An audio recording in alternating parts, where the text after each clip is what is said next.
também. Ele informou aqui na telinha que está gravando. Já vou compartilhar minha tela com vocês, tá? Aviso, gravação iniciada. Coloquei aí o aviso também no chat. E agora eu vou partir para o compartilhamento da minha tela para a gente começar o nosso encontro de hoje. E eu, né, não ficar tanto tempo aí tomando a noite de vocês. Beleza? Então esse aí é o slidezinho que eu preparei para o nosso encontro de hoje. Tá? Vou abrir. Beleza. Direito do trabalho, introdução e princípios. Tá? Vamos lá. Então, o primeiro tópico que a gente tem que trabalhar é o que é o direito do trabalho, para que ele serve, para que lado vai, o que ele faz da vida dele, né? Onde ele se situa, né, no arcabouço aí das ciências jurídicas. Tá? Então, o que é o direito do trabalho? O direito do trabalho é um sistema jurídico permeado por institutos, valores, regras e princípios dirigidos aos trabalhadores subordinados e assemelhados aos empregadores, empresas coligadas, tomadores de serviço, para a tutela do contrato mínimo de trabalho, das obrigações decorrentes das relações de trabalho, das medidas que visam a proteção da sociedade trabalhadora, sempre norteadas pelos princípios constitucionais, principalmente o da dignidade humana. Eu coloco essa informação aqui embaixo, tá, gente? Eu vou aqui arrastar o mouse. Você não tem nem problema eu falar gravando, não. Eu pago um micão aqui sozinho, porque de vez em quando eu pego a mão e aponto aqui na tela como se eu estivesse fazendo no quadro. Tem que lembrar que existe mouse, né? Vamos lá. Seguem as observações. Não podemos perder de escopo que a dignidade humana, assim como o valor social do trabalho e da livre iniciativa, são corolários do Estado democrático de direito, exegese na inteligência, né, percepção do artigo 1º da Constituição Federal. Deixa eu fazer uma observação para vocês, não sei se avisei na semana passada, né? Fiz essa opção por começar a fazer slide para algumas disciplinas, para tentar substituir o quadro, né? Ficar um materialzinho mais bonitinho, que eu posso compartilhar com vocês pelo portal acadêmico, posso compartilhar com vocês lá pelo meu site, vocês conhecem, eu vou compartilhar o endereço aí novamente, e compartilho aqui no final do nosso encontro, no chat da nossa disciplina. Outra coisa, antes de eu encerrar o nosso encontro de hoje, eu vou pedir um minutinho para vocês, que o computador dá uma boa engasgada, quando eu estou fazendo a conversão desses slides para o formato PDF. Por quê? Tem muita gente que só assiste a aula pelo celular, e eu sei que não importa se o celular é um velhinho, se é um J5 igual o meu velhinho, ou se é um S20 modernão, né, que eventualmente, se você não tiver a licença do Office, você não vai conseguir abrir o formato PDF. O PDF não, o formato PowerPoint, PPT. Mas o PDF, qualquer Nokia Phone, Windows Phone velho, vai abrir. O PDF vai abrir no Linux, no Windows, vai abrir onde quer que seja. Então, eu faço essa conversão, eu compartilho o arquivo com vocês em formato PDF, justamente para que ele fique de melhor acesso a todos, tá? Então, vamos voltar aí para o nosso texto, né? Ah, e os slides eu tenho escrito eles, eu estou tentando adequar a maneira que eu escrevo cada um desses slides ao que eu me planejo para falar com vocês em sala de aula, de modo que vocês possam, aqueles que imprimem os slides, para poder dar uma lida depois, ou mesmo lerem lá no celular como material, né, escrito em substituição ao caderno, que seja mais ou menos, que fique mais ou menos daquele jeito, que, como se você estivesse copiando exatamente o que eu estou falando em sala. Então a gente ganha um tempinho, que a gente costuma digitar muita coisa em sala, escrever muita coisa no quadro, se eu já estou trazendo o que eu digitaria escrito aí, se a gente já está adiantando essa parte, né? Está compensando um pouquinho daquele período período de tempo em sala de aula diferenciado que a gente tem por ocasião aqui do modelo híbrido, né? Do modelo telepresencial. Opa, deixa eu voltar. Então, aqui eu faço um Ctrl+C, Ctrl+V do artigo 1º da Constituição, que fala lá dos fundamentos do Estado Democrático de Direito. A gente sempre tem que pensar, quando falamos em direito do trabalho, percebam que nossa disciplina trata do direito material do trabalho, não do direito processual do trabalho. Tem uma grande, radical diferença, a começar pela natureza jurídica, tá? Então, o direito material do trabalho é que direito o trabalhador tem? Quem é o trabalhador? Quais são as características do trabalho e emprego? Quem é o empregador? Até onde vão os poderes do empregador? Isso tudo aí tem que ser pensado, tá? Então vamos lá. O SOCID-VAP, né? SOCID-VAP está aí na tela para vocês. Soberania, cidadania, dignidade, valores, VAP, né? O que VAP eu lembro melhor. Tem pessoal que fala SOCID-VUPLU, uma coisa assim. Vamos lá. O que a gente precisa lembrar aqui, ó? Que dignidade da pessoa humana está diretamente transversalizando todos os conteúdos de direito constitucional. Lembrando que o direito do trabalho, ele emana fortemente lá da Constituição. Tem um trecho enorme da Constituição que ilumina toda a esteira de direitos do trabalho, tanto de nível material quanto no nível processual, e que eles devem ser todos observados sempre com olhos à dignidade humana e à valorização social do trabalho e da livre iniciativa. Percebam que o inciso 4º, ele fala sobre o valor social do trabalho e da livre iniciativa juntos, de maneira linear. Então, ao analisar o inciso 4º do artigo 1º da Constituição, eu não posso perder de vista que o inciso 4º ele me lembra a teoria das fontes do poder trazidas pelo Norberto Bobbio, onde existe uma relação ali de quase que simbiótica, né? Quem gosta muito de revista em quadrinho vai lembrar do Venom, né?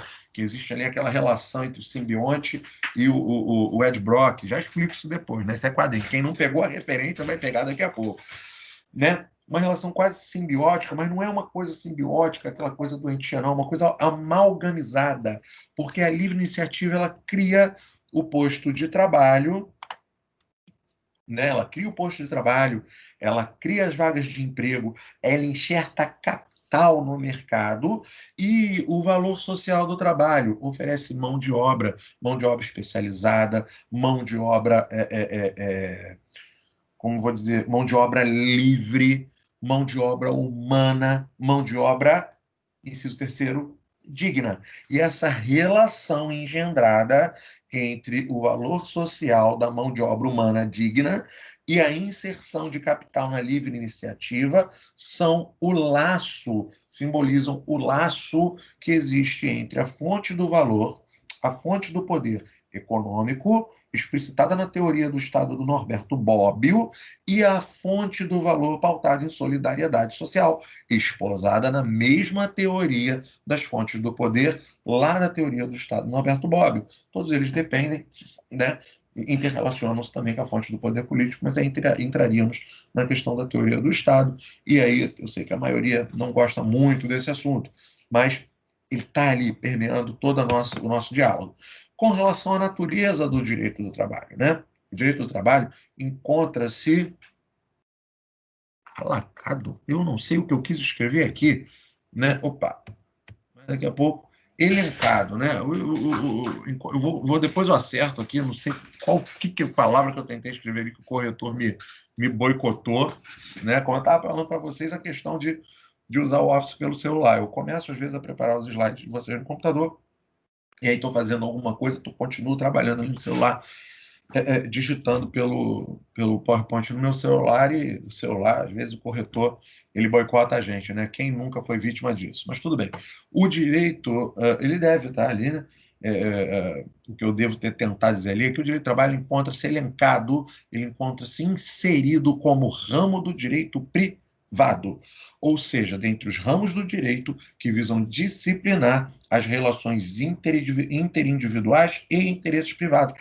Aí você fala para mim assim, mas o direito do trabalho, né, os direitos trabalhistas são irrenunciáveis. Como assim é ramo do direito privado? Lógico, ele tem previsão positivada. O Congresso Nacional é competência privativa da União, salvo engano, artigo 22, inciso 1º da Constituição, legislar sobre direito do trabalho, direito penal, direito empresarial e por aí vai. Só que ele disciplina essas relações interindividuais dos interesses privados, essa relação interindividual entre a pessoa física, entre um ser humano e uma empresa, tá bem? Então vamos lá, nós não podemos confundir a natureza, essa natureza privada do direito do trabalho com a natureza pública do direito processual do trabalho e de todos os demais ramos do direito processual. Por quê? Direito processual é ramo do direito público. Por quê? Porque é o Estado juiz, o Estado judicante, é o poder judiciário que tutela, que toca, que preside, que toma conta, que gerencia todo o processo. Você tem processo do trabalho, você tem ali o Estado juiz, que é uma justiça federal especializada, tocando ali o processo do trabalho, né, gerenciando, administrando as leis trabalhistas. Você tem um processo penal, o direito penal é um ramo do direito público, o direito processual do trabalho, como todos os ramos do direito processual, é um ramo o processual penal, no caso, é um ramo também do direito público. Então, mas você tem ali o Estado tocando aquele direito processual. Mesma coisa o direito civil. Direito civil é um ramo do direito civil, do direito material, que é um ramo do direito privado. Mas o direito processual civil é um ramo do direito público, tá? Logo, vamos aqui continuar. O direito do trabalho é, portanto, um ramo de direito privado, mas que tem em seu bojo normas de ordem pública, porque regula ali essas relações de interesses privados e interindividuais, mas ele traz em seu bojo questões irrenunciáveis, questões que o Estado tem que ali tutelar fortemente, porque são direitos inderrogáveis, tá? Tem uma certa relativização, em alguns casos tem, elas estão apresentadas nesse conjunto de slides que nós vamos compartilhar no dia de hoje, tá bem? Então vamos lá. Eu trago aí como exemplo de norma de direito do trabalho que traz em seu bojo uma questão de norma de ordem pública, o artigo 71 da CLT, que fala, ó, em qualquer trabalho contínuo cuja duração exceda 6 horas, é obrigatória, norma de ordem pública, não tem para onde correr, não dá para negociar isso.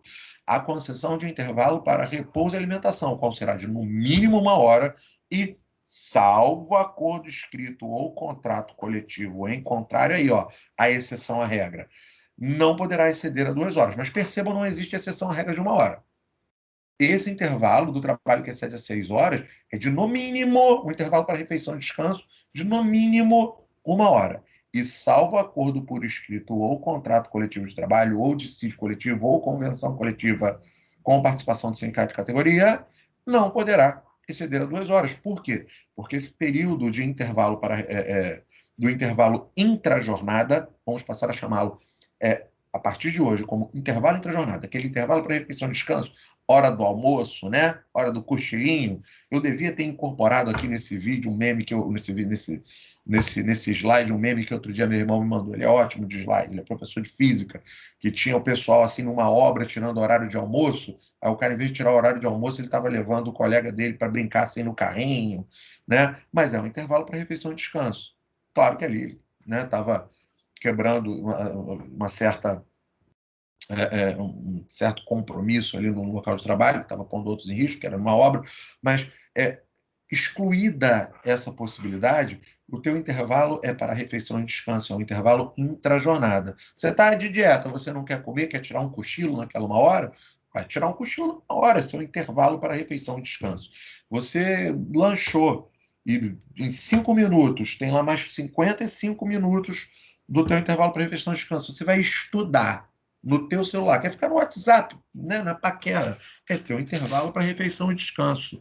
Você só não pode, se esse intervalo for eventualmente, né, gozado dentro do local de trabalho, faltar com respeito e com a dignidade oriundas ali, né, naturais daquele local de trabalho. Mas essa vai ser uma outra discussão que nós vamos travar em outro momento. O que é importante, aproveitar o gancho desse exemplo para poder compartilhar com vocês ali, ó, salvo estipulação em contrário, não poderá exceder a 2 horas. Por quê? Esse intervalo entre a jornada, ele não computa como parte da jornada de trabalho.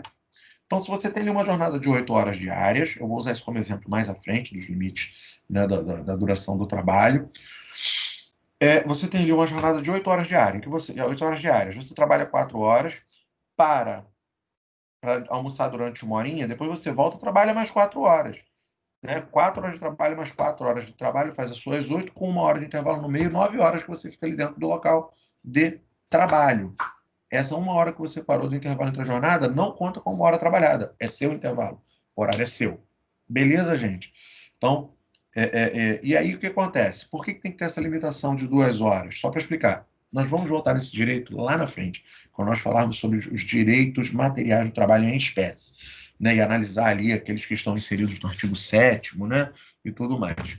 Mas poderia que eu, sendo patrão, seguinte, não, eu vou dar aí É 4 horas de trabalho, 3 horas para refeição e descanso, ou 4 horas para refeição e descanso, e depois 4 horas de trabalho de novo. Olha a loucura que seria, né? 8 horas. 8, 9, 10, 11, 12. Meio-dia para. 4 horas para refeição e descanso. Vai para casa, né? Ok? 12. 1, 2, 3, 4 horas eu tenho que voltar para trabalhar. 5, 6, 7, 8. Loucura, tá o dia inteiro fora. Pode, salvo, né? Naquela hipótese aí de exceção, um acordo coletivo, tudo negociado, mas a regra é não inferior que 1 hora e nem superior a 2 horas. Beleza? E é um exemplo de norma de ordem pública do direito privado do trabalho. Sigamos, né? Objetivo do direito do trabalho. O direito do trabalho também é recheado, né? Todo ali, né? Permeado por normas destinadas a sindicatos e associações representativas. É todo permeado de normas, né? Que buscam atenuação e forma de solução de conflitos individuais, coletivos e difusos. Engraçado, falei isso ontem com o pessoal de prática simulada do trabalho, que esse objetivo do direito do trabalho ele vai muito além de compor a lide entre as partes. Ele reside ali na harmonização da relação jurídica entre o empregado e o empregador, né? Entre o valor social do trabalho e o valor social da livre iniciativa, entre a fonte do poder solidário e a fonte do poder econômico, né? Existentes, e aí essa relação, por isso que eu parei aqui no difusos coletivos, aqui, ó, atenuação e forma de solução de conflitos existentes aqui, ó, entre o capital, quem gosta de Marx vai lembrar disso aqui, né? E o trabalho, a estabilização da economia social e a melhoria da condição social de todos os relacionados. Não se pode perder de vista. Quando nós falamos como fundamento do Estado Democrático de Direito no valor social do trabalho, é a melhora da condição social de todos, porque os entes sociais inseridos ali na valorização social do trabalho também são propagadores da livre iniciativa, tá? Então, beleza. O direito do trabalho se subdivide em direito individual do trabalho e direito coletivo do trabalho. Vamos lá para a Constituição Federal. Deixa eu pegar aqui os meus livrinhos para poder ler esses artigos aí com vocês. Não vou ler o 7º todo, né?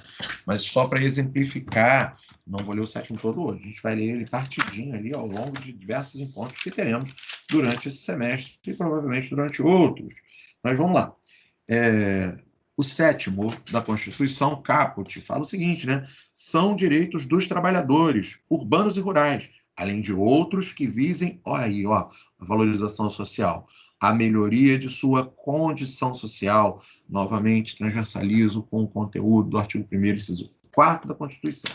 Então, vem lá. Relação de emprego protegida contra a despedida arbitrária ou sem justa causa, nos termos de lei complementar que preverá a indenização compensatória, dentre outros direitos, seguro-desemprego, fundo de garantia. Aí, o inciso 4º é lindo, né? O professor de constitucional deve ter, né, se debruçado sobre esse inciso com vocês. Eu lembro que quando o professor de constitucional falou isso comigo na faculdade, há um montão de anos passados, eu falei assim, nossa, cara, como é que na Constituição está dizendo que o salário mínimo tem que atingir isso? E se eu tentar pagar um aluguel com salário mínimo, eu não consigo, né? É porque eu, estudante de direito, ganhava salário mínimo, doido para sair de casa, né? Já até morava sozinho numa casa emprestada, mas ficava, caraca, como é que o meu salário mínimo não dá? Inciso 4º do artigo 7º, salário mínimo fixado em lei, nacionalmente unificado, capaz de atender às suas necessidades vitais básicas e de sua família. Então, o salário mínimo quer que dá para um sujeito sustentar-se, sustentar a esposa e, pelo menos, digamos aí, um filho, pela interpretação, né, do artigo 7º, com, olha só, moradia, alimentação, educação, saúde, lazer, vestuário, higiene, transporte e previdência social, com reajustes periódicos, né, que lhe preservem o poder aquisitivo. Agora, é porque a gente não está com quadro aqui, eu acho que eu já fechei o meu Excel, tá? Mas vamos colocar aí na ponta do lápis, gente. Eu vou pegar aqui numa folhinha, vamos pensar nisso aí, vamos ver se vocês concordam parcialmente comigo, né? Você pega, só para fazer uma crítica aí, né, a redação do artigo 7º, as políticas públicas não é da atual, não, né? Nenhuma crítica objetiva, governo qualquer, nenhum, não. Isso daí é desde sempre, a Constituição é de 88. Vamos pensar aí, né? O inciso 4º, ele fala despesa com moradia. Vamos pensar aí num kitnetzinho de R$ 350, né? Vamos pensar aí despesa básica com alimentação. Vamos pensar aí numa uma comprinha de R$ 200. Educação, vamos pensar aí não quero nem saber quanto é que está a faculdade, né? Mas vamos pensar aí num cursinho à distância desses que toda hora, né, divulga aí na televisão de R$ 200, né, um EAD. Vamos pensar em saúde, plano de saúde mais barato, mais barato, mais barato. Vamos pensar aí R$ 200, um planinho popular desse, uma clínica popular. Lazer, vamos pegar um cinema aí, vamos pensar em R$ 50. Passagem, ingresso de uma pessoa no cinema e uma pipoca, né? Vestuário, se você for comprar uma muda de roupa por mês, vamos pensar em R$ 100 aí, uma calça, uma camisa e uma meia, não vamos pensar nem no tênis. Higiene, né? Vamos pensar em R$ 100 aí de higiene. Né? É mais, né? Todo mundo sabe que é mais, as meninas sabem, né? Quanto é que custa um shampoo? Né? Eu adoro quando eu falo isso em sala de aula no presencial, as meninas gritando, o meu shampoo é 300 conto. Né? Transporte e previdência social. Vamos botar aí R$ 100 de transporte e previdência social, o salário mínimo é 1.050, vamos pensar em, vamos arredondar para R$ 100, 10%? R$ 100. Só esses valores que eu coloquei aqui, gente, né, para vocês, esses que eu ditei para vocês aí, eu já estou aqui somando R$ 1.400.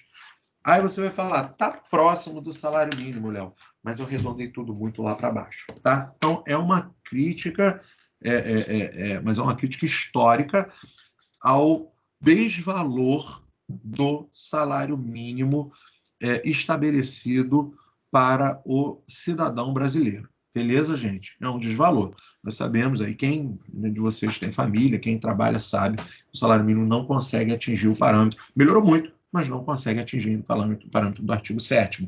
E aí, vou parar a exemplificação do artigo 7º, só para dar uma lidinha aqui no caput do 8º, para exemplificar aqui o direito do trabalho coletivo. O 8º fala, é livre associação profissional sindical, observado que a lei não poderá exigir autorização do Estado para fundar sindicato, é vedada a criação de mais de uma organização sindical em qualquer grau de representativo de categoria profissional ou econômica, né? Vai trazer umas regrinhas aí para o direito coletivo do trabalho e representações sindicais. O que é importante nós sabermos a esta altura do campeonato é que o objetivo do direito do trabalho é estabilizar, harmonizar essa relação entre capital e trabalho, entre empregador e empregado, entre valor social do trabalho e valor social da livre iniciativa, e que o direito do trabalho divide-se em direito do trabalho individual, artigo 7º e seguinte, e o direito do trabalho coletivo, artigo 8º e 9º, ambos da Constituição. Beleza? Vamos partir aqui para o próximo. Deixa eu ver se tem alguma questão inserida aqui no nosso chat aqui. Ação depois. Vai ficar disponível, Karen, pode deixar. Né? Valeu, Thiago. Um elogio. Prometo não segurar muito vocês hoje, tá, gente? Trouxe aqui a questão principiológica, ela é um pouquinho chatinha. Eu, de repente, tomo aí mais um pouquinho do meu tempo com vocês, né? São 8h40 agora. Eu já bati aqui a orientação institucional para o uso mínimo do nosso tempo, tá? A recomendação é que eu fique pelo menos 40 minutos com vocês online, mas eu vou ficar mais. Acho hoje que fico quase o dobro. E aí me perdoem por isso. De uma forma ou de outra, se alguém precisar sair antes, a aula vai ficar gravada e vai ser disponibilizada no portal. Vamos seguir. Princípios do direito do trabalho, né? Primeiro princípio, né? O principão aí, né? O princípio da proteção, a proteção ao hipossuficiente, né? Na relação de emprego, o empregado. E esse princípio da proteção é interessante, que ele é tripartido. Em princípio do indúbio pro mísero ou indúbio pro operário, o princípio da condição mais benéfica e o princípio da norma mais benéfica. Eu vou pedir a vênia a vocês, vou melhorar, já vou modificar esse slide, porque senão depois eu me perco, né? Depois eu esqueço de fazer essa modificação. Tem aqui que está de errado aí, não é nada não. É que na hora que eu estava preparando o nosso slide para hoje, eu falei, não, eu acho que o aluno vai entender melhor se eu inverter esse meu planejamento. Eu acho que a galera vai entender melhor se na hora de falar dos princípios, eu explicar que o princípio da proteção ele é tripartido em princípio do indúbio pro mísero, princípio da norma mais benéfica e princípio da condição mais benéfica. Acho que vocês vão entender melhor, porque parece que é tudo a mesma coisa, tá? Eu já vou explicar um por um aí, tá? Mas o indúbio pro mísero, eu coloco aqui uma dica, um bizuzinho nesse slide aqui, ó, interpretação, tá? O indúbio pro mísero tem muito a ver com a interpretação da norma ou condição, a interpretação do direito do trabalho que ele é trazido à baila ali na discussão processual. Não tem que interpretar o direito do trabalho, né? Ficou ali, eu vou desequilibrar a balança processual, né? Se eu tenho que desequilibrar essa balança a favor de uma das partes, ela desequilibra pro mísero, ela desequilibra pro operário, ela desequilibra sempre em favor do empregado. Tá? Isso me lembra um pouquinho aquelas questões lá do direito penal, né? Do indúbio pro réu, desequilibra em favor da parte que tem menos condições dentro daquela relação jurídico-processual, e em se tratando do direito do trabalho de um ramo do direito privado, eminentemente trata de questões econômicas interpessoais, vai desequilibrar a balança em favor do operário quando necessária for a interpretação nesse sentido.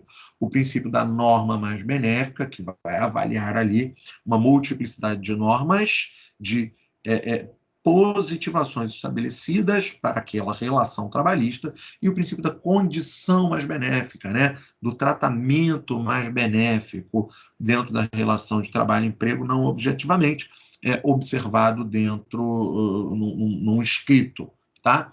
Vamos trazer slide por slide. Eu tentei aí trazer os exemplos. Se vocês quiserem me ajudar a melhorar os exemplos que eu coloco aí nos slides, a gente abre e edita para o material já ficar bonitinho para vocês. Vamos seguir. Princípio do indúbio pro mísero ou indúbio pro operatio. É o princípio, né, que dispõe que sempre que houver dúvida quanto à interpretação das normas, deve prevalecer a interpretação mais favorável ao empregado. Aí que fez um barulhinho, tem alguém querendo entrar no lobby aqui aguardando. Show. Opa, beleza? Este princípio tem relação com a interpretação de normas de natureza trabalhista, não significa que estaremos, neste caso, diante de um conflito de normas, mas sim em orientação quanto à interpretação geral de normas e condições. E aí eu trouxe, né, o exemplo, deixa eu pegar aqui, eu estou com o meu papelzinho, minha cola, que eu vou fazer conta agora, né, junto com vocês. O exemplo do artigo 7º, inciso 13º da Constituição, né, inciso 13, artigo 7º, inciso 13. Que ele, é claro, afirmar que a jornada... Deixa eu ler aqui o inciso, é mais fácil, depois a gente lê aí minha observação. Inciso 13, diz o seguinte: duração do trabalho normal não superior, que é garantida ao trabalhador lá na forma do caput, duração do trabalho normal não superior a 8 horas diárias e 44 semanais. Facultada, aí tem aquela exceção, que a gente vai comentar novamente lá na frente, a compensação de horários e a redução de jornada mediante acordo ou convenção coletiva. Então, vamos lá. Né? É claro, ao afirmar, o artigo 7º, inciso 13, é claro, ao afirmar que a jornada de trabalho não será superior a 8 horas diárias ou a 44 horas semanais. Caso realizados os cálculos, verifique-se que o cálculo de horas extras com base na oitava diária é mais vantajoso ao trabalhador, e geralmente o é, tá? Este parâmetro deverá ser utilizado como orientador para o caso. Vamos explicar este exemplo quando nós falarmos especificamente em horas extras mais à frente do nosso semestre. Eu vou tratar esse assunto com um pouquinho mais de detalhe, tá? Em que pese a aplicação do indúbio pro mísero neste sentido, tem farta jurisprudência dos tribunais que vai conflitar um pouco com isso. Mas vamos passo a passo, né? De passito, né? Um passo de cada vez. Então você pensa no seguinte exemplo: eu tenho um determinado operário, vamos chamar ele de Tício, né? Sempre ele, né? Quando ele não está roubando, ele está trabalhando. Né? Que o Tício sempre está ali se juntando com o Mévio para roubar, mas nesse semestre o Tício é muito trabalhador. Tá? Então vamos lá. Tício, ele trabalha 4 horas na parte da manhã, 8, 9, 10. Ele trabalha de 8 até a meio-dia, né? 9, 10, 11, 12. De 8 ao meio-dia. Para almoçar das 13 às 14 e depois, não, das 12 às 13, eu vou fazendo conta errada, tá vendo? Por isso que eu preciso do papel. Das 12 às 13 e depois ele volta às 13 e trabalha. Das 13 até 13, 1 hora da tarde, 2, 3, 4, 5, até as 18. Depois ele trabalha das 13 às 18. Percebam que de 8 às 18 são 10 horas. Descontadas 1 hora, descontada 1 hora de almoço, ele trabalha 9 horas por dia, tá certo? Então, 9 horas por dia de segunda a sexta, né? Eu vou calcular aí 9 vezes 5. Quem pode me ajudar com 9 vezes 5? É molinho, né? 5 vezes 10 é 50, tira 5, 45. Então, 9 vezes 5 dá 45 horas semanais. Só que se esse empregado, as horas extras dele forem calculadas com base naquela trabalhada acima da 8ª diária, ele tem 1 hora por dia para receber. No final da semana, ele vai ter 5 horas extras para receber. E se as horas extras dele forem calculadas como aquelas havidas acima da 44ª hora semanal de trabalho, ele só vai ter 1 hora extra para receber. Então, a interpretação dessa base cálculo de horas extras, com olhos ao princípio do indúbio pro mísero, deve ser que o empregado deverá receber a hora extra trabalhada acima da 8ª diária ou acima da 44ª? Qual será a interpretação mais favorável ao empregado? Por evidente, serão as horas extras trabalhadas acima da 8ª diária, que vão gerar um resultado bem maior, né? Mais do que meio dia de trabalho.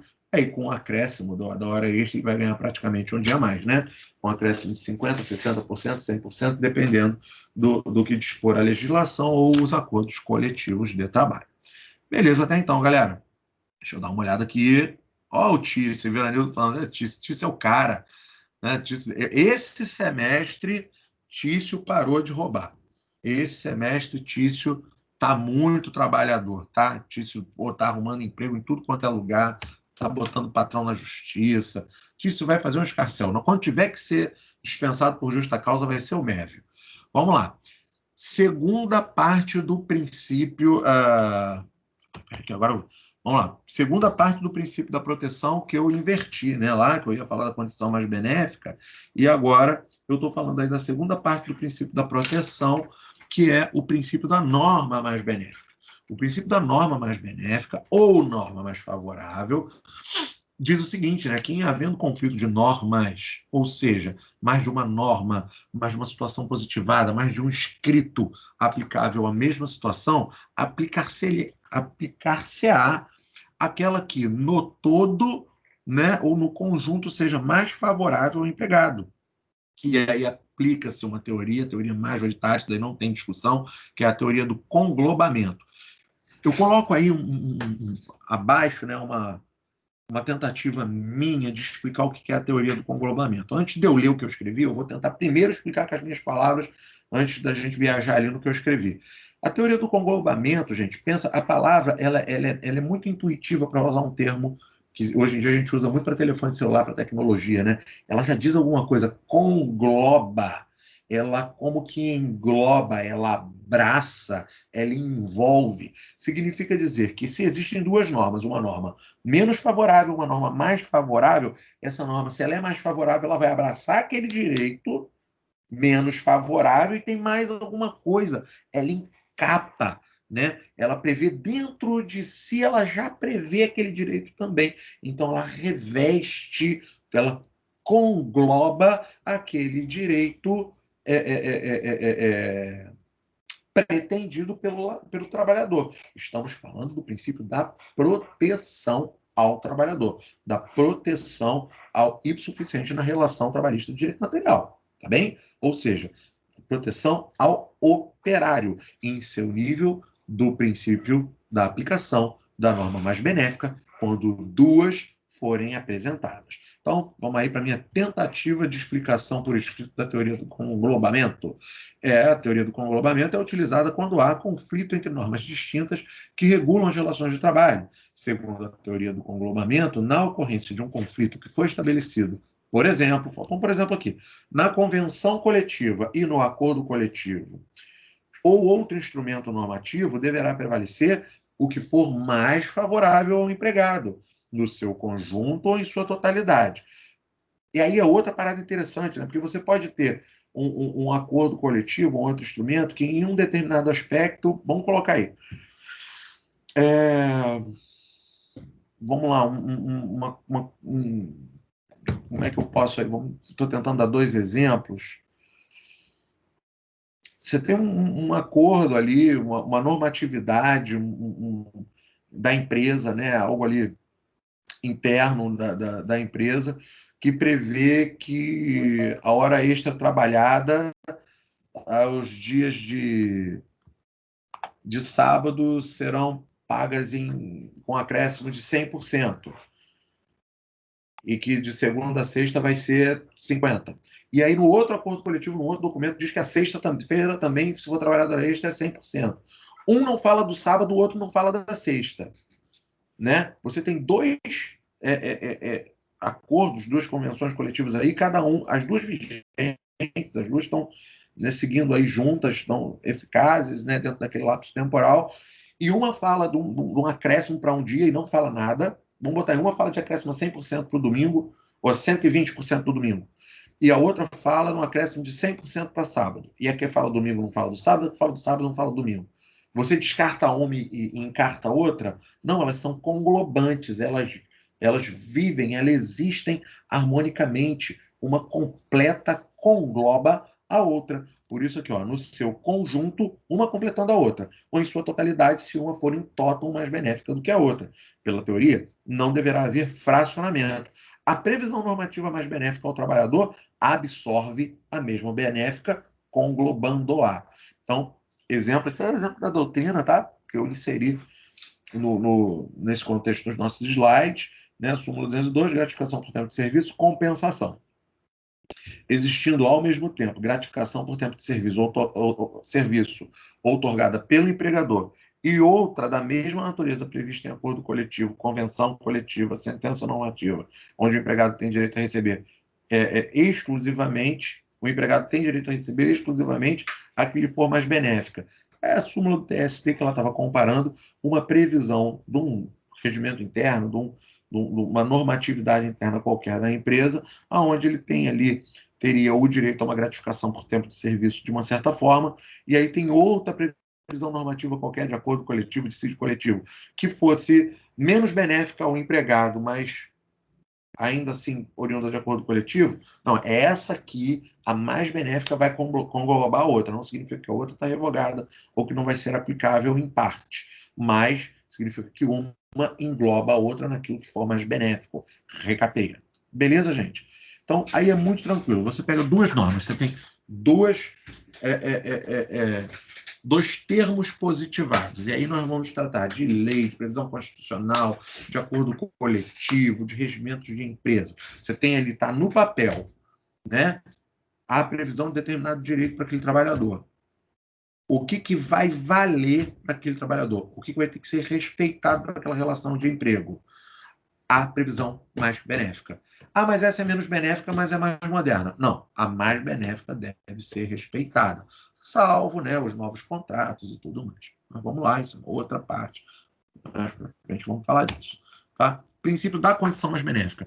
A condição mais benéfica, né, não é uma questão assim normativa, né, algo que obriga, né? São regulamentos comportamentais, benefícios que forem outorgados pelo trabalhador. Deixa eu ver se eu coloquei mais exemplo aqui para frente. Não coloquei, não, mas aí eu dou aqui o exemplo. Coloquei um exemplozinho aqui do Clipper, mas tem um outro que é muito interessante, que é da cesta básica, que eu trabalhei como advogado para uma empresa que passou por isso. O cara ficou doido. Mas já vou falar sobre isso, tá? Vamos lá, vamos na ordem aqui para a gente não se perder muito. A gente conseguir manter aqui uma linha de raciocínio. O princípio da condição mais benéfica diz, né, que toda condição de trabalho mais benéfica concedida ao empregado de forma habitual e incondicional passa a integrar o seu contrato de trabalho e não pode mais ser suprimida, exceção se essa condição mais favorável for concedida sob condição, pois deste modo, quando a condição se implementar ou deixar de se implementar, poderá ser suprimida. É o caso, gente, é uma condição. Esse caso dessa exceção é que, por exemplo, o cara é funcionário de chão de fábrica e ele alça o posto de encarregado. E os encarregados têm uma condição um pouco mais benéfica de, né, recebe um benefício qualquer diferenciado, um uniforme mais bonito. Vamos dizer que o encarregado ele passa a receber também um terno por mês para apresentar-se adequadamente nas reuniões da empresa, quando for representar a empresa. Quando ele deixa de ser encarregado, ele fala: cadê meu terno? Acostumei a ganhar um terno por mês. Eu falo: não, isso é um benefício, é uma condição mais favorável e específica lá do cargo de encarregado. Você saiu do cargo de encarregado, do cargo de encarregado, você vai voltar para aquelas condições, no máximo dos benefícios estabelecidos para os funcionários dessa empresa, mas para aqueles que estão lá no chão de fábrica contigo. Eu trouxe transcrição aí da súmula 51, as súmulas são um pouquinho difíceis de interpretar, né? Tem que ter aí uma leitura um pouco mais atenta, mas ela relaciona-se diretamente com esse princípio da condição mais benéfica. Né? Norma regulamentar, vantagens e opções pelo novo regulamento, 468 CLT, incorporação, né? Tem toda a orientação. O que vale para a gente aqui, ó. As cláusulas regulamentares que revoguem ou alterem vantagens deferidas anteriormente só atingirão os trabalhadores admitidos após a revogação ou alteração do regulamento. Significa, eu tenho lá um regulamento na empresa que prevê qualquer benefício, prevê aí, sei lá, cesta básica, alguma coisa desse tipo. E aí revogo esse benefício. Né? Não estou falando que a cesta básica ela é prevista lá no acordo coletivo, não. É um regulamento da empresa. Tá? Aí vem um funcionário novo, ele vai receber esse cartãozinho ali da alimentação, da cesta básica, que seja um benefício diferente? Não, o novo não. Mas aquele antigo, mesmo revogado essa normatização interna, esse regulamento mais benéfico, ele continua recebendo, porque faz parte do contrato de trabalho dele.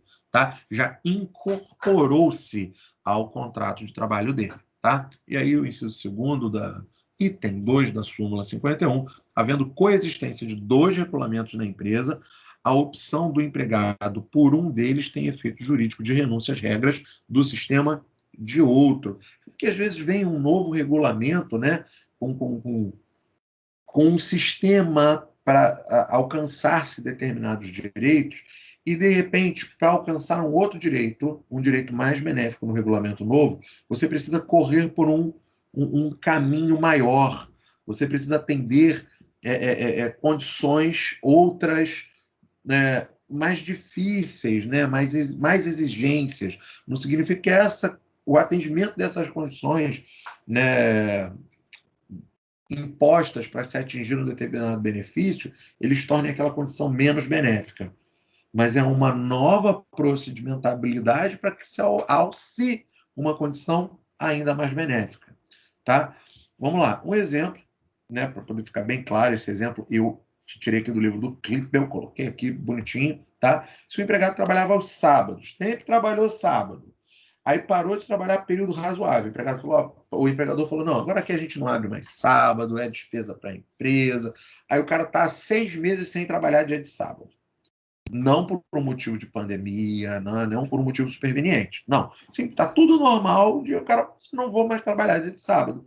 Aí, 1 mês, 2, 3, 6, 7, 8 meses sem trabalhar dia de sábado, o que esse empregado vai fazer? Bom, agora eu não trabalho mais no sábado. E vou fazer um curso. Vou fazer uma pós-graduação. Eu não trabalho mais dia de sábado, vou arrumar um bico para fazer dia de sábado, de carteira assinada, contrato intermitente. Quando tiver vaga lá, eu vou, quando não tiver, eu não vou, mas vou arrumar mais um contratozinho lá na minha carteira. Olha só, aí de repente esse empregador que já tinha extirpado o sábado de suas rotinas, não, agora você volta a trabalhar sábado. Fala, pô, agora eu estou trabalhando dia de sábado, agora eu estou em outro lugar, né? Então eu vou te mandar embora que você está quebrando o contrato. Não, a condição é benéfica. Você alterou o meu contrato unilateralmente para me dar uma condição mais benéfica. Eu incorporei isso à minha rotina e é o que acontece. Vai ser considerado em razão do princípio da proteção em sua haste, em sua percepção da análise da condição mais benéfica ao empregado. Sábado não faz mais parte do nosso contrato. Isso é muito discutido, isso dá uma boa briga dentro dos dissídios individuais, dentro dos processos trabalhistas, mas, em teoria, desta forma que é para ser interpretada uma situação como a apresentada. Vamos lá. Princípio da primazia da realidade. No direito do trabalho prevalece a realidade fática, o dia a dia sobre aquilo que foi pactuado. Para a estabilização das relações trabalhistas, vale aquilo que de fato era praticado no cotidiano laboral. Assim, se determinado empregado recebia de seu empregador certo valor como salário por fora, que não consta dos seus olerites, dos seus contra-cheques, né? Aprova em juízo e consegue provar em juízo o recebimento daquele valor de maneira habitual, o valor passará a integrar sua remuneração recebida, tá? Ou seja, para as relações trabalhistas, não é como é lá no cível, vale o que está escrito. Se você conseguir provar que aquilo que está no papel não expressa a realidade do que realmente, parece redundância, né? A realidade do que realmente acontecia ali no chão de fábrica, ali com aquele proletário, você, aquele empregado, faz jus ao direito daquilo que realmente acontecia. O princípio que orienta ao direito do trabalho, ao direito material do trabalho, é o princípio da primazia da realidade.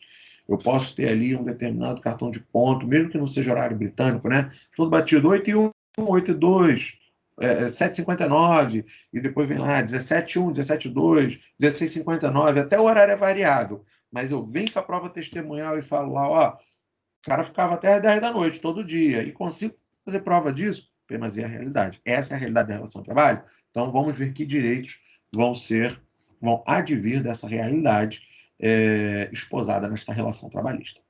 Beleza? Princípio da continuidade da relação de emprego, esse é ótimo, porque isso vai atrair aí uma inversão do ônus da prova também, que é uma questão lá de direito processual do trabalho, mas vai atrair, né, a inversão do ônus da prova para que se prove, né, essa continuidade ou não no emprego. A relação de emprego deve ser preservada, deve ter continuidade no tempo, tendo em vista o caráter alimentar, salarial e de subsistência dos créditos trabalhistas. Como decorrência direta desses princípios, os contratos são, em regra, por prazo indeterminado. Pode ter contrato por prazo determinado no Brasil? Pode, tem o contrato brasileiríssimo, que é o contrato de experiência. Eu comentei isso no encontro passado, mas, via de regra, os contratos de trabalho no Brasil são por prazo indeterminado. Vamos trabalhar com exemplo baseado em súmula do TST, né? Diz lá, o ônus de provar o término do contrato de trabalho, quando negados a prestação de serviço de despedimento, é do empregador, pois o princípio da continuidade da relação de emprego constitui presunção favorável ao empregado. Aí eu vou pedir a Vênia para falar um pouquinho da historinha lá do processo, né, do processo do trabalho. O que acontece? Aí o empregador fica doido. Quem entre vocês aí tem empresa fala assim, pô, e o cara sumiu, nunca mais apareceu, né, ficou um tempão sem aparecer, mandei telegrama de conteúdo aberto para casa dele, publiquei em jornal de grande circulação, estou tentando dar um abandono de emprego nele. Daqui a pouco ele aparece, eu tenho que absorver ele de novo, porque constitui presunção favorável a ele, que eu não despedi, eu não consegui demitir ele, eu não consegui botar ele para assinar um aviso prévio, ele sumiu. O que eu vou fazer? Ação de consignação em pagamento. Ação de consignação em pagamento. O empregado sumiu, abandonou o emprego, você está tentando contato, não sabe se ele está internado, se não está, fez contato com a família também não sabe onde é que está, fez o que podia, ajuização de consignação em pagamento com justa causa pelo abandono de emprego.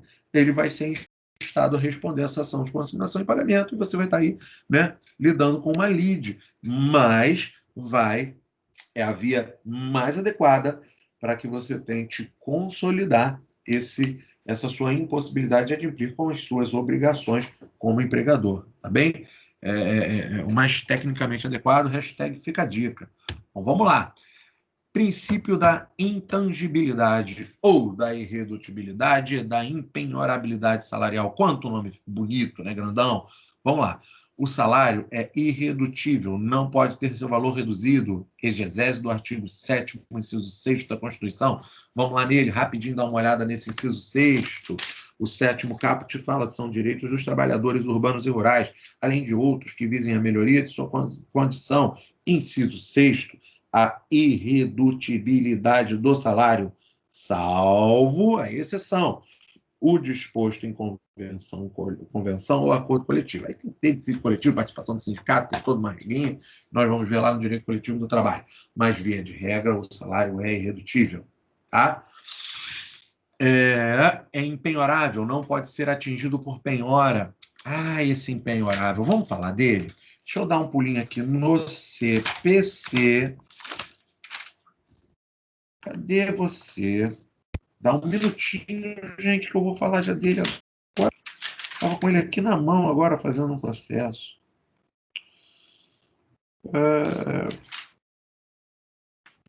Pô, me fugiu, hein? Só um minutinho, gente. Eu tô aqui. Ele não está no nosso slide, mas está aqui na ponta dos dedos. Eu vou ler para vocês, né? São impenhoráveis. Tá aqui, o vencimento, subsídios, soldos, os salários, as remunerações, né? 833, inciso 4º do Código de Processo Civil, é a expressão dessa impenhorabilidade do salário. Não pode ser objeto de penhora, é intangível, pois o empregador não pode efetuar descontos no salário do empregado, salvo nos casos, né, nas exceções legais, mas essas exceções legais estão, né, que ó, o 467 fala sobre essa intangibilidade. Ao empregador é vedado efetuar qualquer desconto no salário do empregado, salvo quando este resultar de adiantamentos previdentes, né, eu estou pagando, né, o salário, né, e está assinando lá o recibo de pagamento, e aqueles dispositivos de lei ou convenção coletiva, e a participação do empregado na contribuição previdenciária, a contribuição de 6% lá no Vale Transporte, né, que você já conhece, a maioria aí trabalha, quem não conhece, vamos ter a oportunidade de falar sobre esses direitos em espécie mais à frente, senão eu, professor de Direito do Trabalho 2. Mas relaxa, gente, está tudo dentro aí do nosso roteiro. Tá? Princípio da inalterabilidade contratual. O princípio da inalterabilidade contratual, né, significa dizer que o empregador não pode unilateralmente alterar, em regra, via de regra, condições essenciais de trabalho contidas no contrato de trabalho de seus empregados por sua vontade.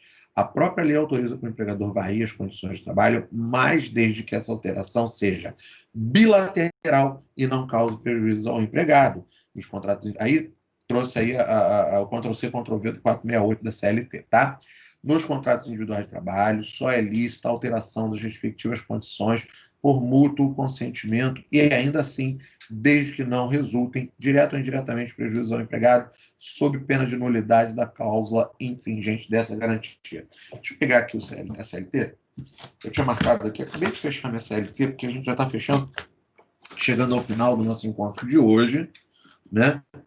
Eu já dobrei aí o meu tempo com vocês. Deixa eu incomodar vocês só mais um pouco. Ih, rasguei a folha. Não rasguei não, dobrei. Achei ela aqui, ó. Pronto. Alteração. Carga efetiva anteriormente exercício da função. Eu queria ler aqui o 469 para vocês. Ó. Ao empregador é vedado, proibido,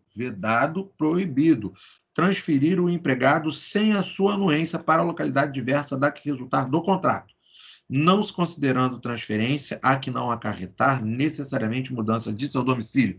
Olha que interessante. Ao empregador é vedado, proibido mudar o local da prestação, mudar o local de trabalho daquele empregado, a interpretação do 469, né? Se essa mudança for implicar em mudança de domicílio do empregado. Por quê, gente? Vamos lá, tu imagina, tu tem um amigo, né, que trabalha aí, quase que eu falo o nome da empresa, né? Tá gravando, daqui a pouco vai para o YouTube, não vamos botar aí empresa nenhuma como FEM. Ele trabalha numa empresa que presta serviço para uma concessionária de serviços públicos. E é um terceirizado. E esse camarada falou para ele assim, ele é morador aqui da nossa cidade, né, daqui de Nilópolis, e ele presta serviços ali na área do município vizinho de São João. O empregador colocou para ele, não, agora você vai ser transferido, você vai trabalhar em Campos, na minha unidade lá em Campos. Não gostou, pede as contas. Ele ficou doido. Mas como assim, gente? Campo, não conheço ninguém. Tem que trocar minha filha de escola. Minha esposa tem emprego bom aqui, que ela não vai largar. Pô, tu vai acabar com o meu casamento. Como é que é isso, gente? Minha esposa, entre eu e o emprego dela, ela vai ficar com o emprego dela 2 vezes, né? Ela não é boba e tal. Não, uma brincadeira que ele fez conversando isso comigo, mas a realidade é, olha só, essa transferência ela ofenderia diretamente ao preceituado no 468. Ele ia ter que alterar o local de moradia dele, ia mexer na estrutura familiar dele, tá? Isso daí ia trazer um prejuízo muito. Ah, mas tem condições para fazer isso? Tem. O empregado tem que anuir, tem que ter acréscimo de salário, tem toda uma regrinha para que isso aconteça. Não é que seja impossível. Tem uma regrinha, tá? Mas via de regra, o contrato, aquilo que foi inicialmente pactuado, é inalterável, tá bem? É inalterável. Ah, mas aí se eu não aceitar, vai mandar embora, sem justa causa, pagar as verbas decorrentes da resilição com as respectivas multas e acréscimos. Proteção, né? Caput do artigo 7º, artigo 7º da Constituição Federal, inciso 1º, relação de emprego protegida contra a despedida arbitrária. Ah, pode haver a despedida arbitrária? Pode, desde que sejam adimplidos as multas e acessórios decorrentes da dispensa sem justa causa. Deixa eu ver como é que a gente está aqui, se falta muita coisa, né? Se dá para a gente fechar hoje. 2 slidezinhos só. Vamos fechar hoje. Deixa eu segurar vocês só mais um pouquinho. Prometo que numa aula dessas daí eu libero um pouquinho mais cedo. Eu sei que eu sempre faço essa promessa, né, no presencial, né, inalterabilidade onde estávamos, né? Vamos lá. Então, vamos partir aí para o nosso penúltimo slide. Princípio da irrenunciabilidade dos direitos trabalhistas. Cara, esse é ótimo. Isso, para mim, particularmente, é o que eu mais gosto. É o que mais me preocupa quando qualquer hora, qualquer momento que você começa a discutir qualquer tipo de reforma.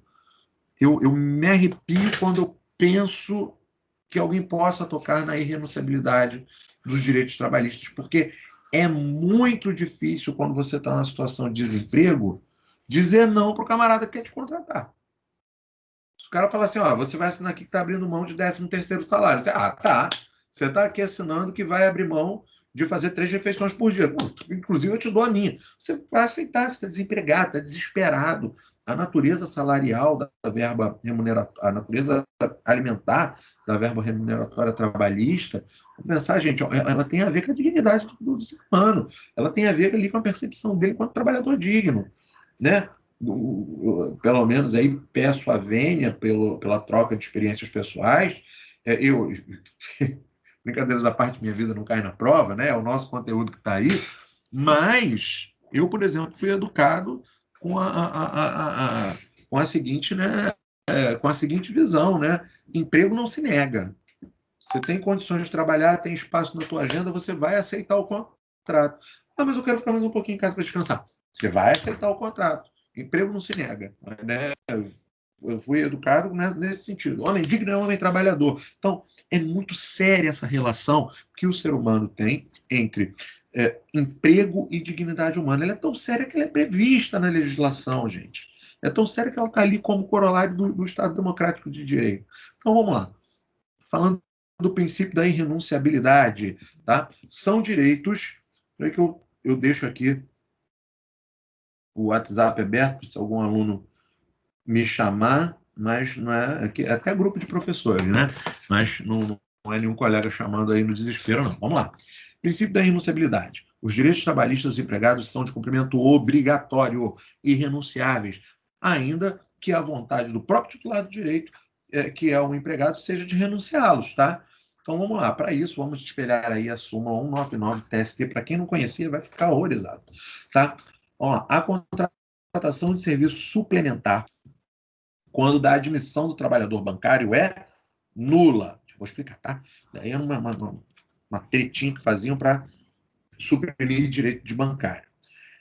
Os valores assim ajustados apenas remuneram a jornada normal, sendo devidas horas extras com um adicional de no mínimo 50%, as quais não com pré-contratação, se pactuadas após a admissão bancária.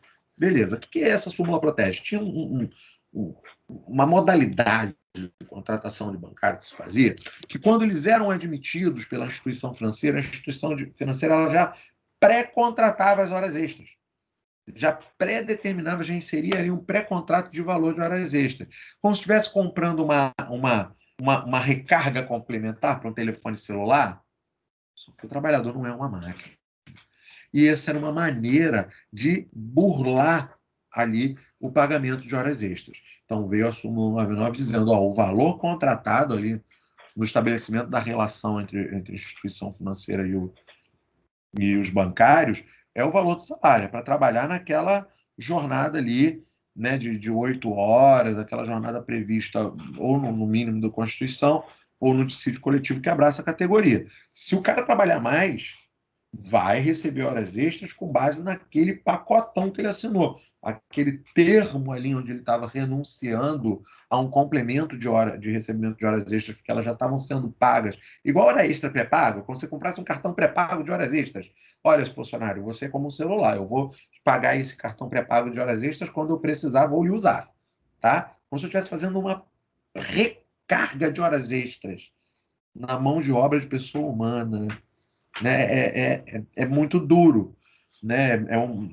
Bom, críticas ideológicas à parte, é importante visualizarmos que essa prática ela foi repudiada, foi afastada pelo Tribunal Superior do Trabalho, TST súmula 199, e que direito trabalhista, até hoje, eles são irrenunciáveis. Né? Modestamente, aí me permitindo dar minha opinião pessoal, espero sinceramente que continuem sendo renunciáveis. Por favor, não me taquem pedras. Os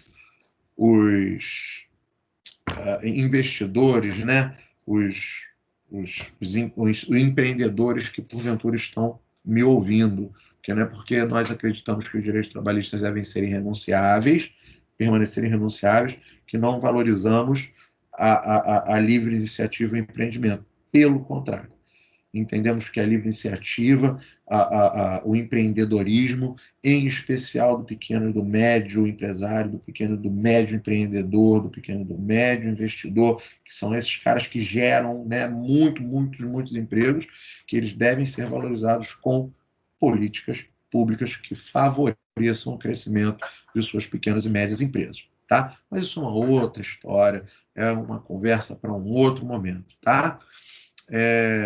Vamos lá, então vamos passar aqui para o nosso último slide de hoje, exceções, né, esse princípio da irrenunciabilidade, e como eu vim falando desde o início, né, hipóteses excepcionais nas quais a renúncia é permitida, hipótese de flexibilização de salário, jornada, turnos ininterruptos, revezamento, que são aquelas hipóteses esposadas no artigo 7º, não sei porque botei TST ali, isso é Constituição, tá?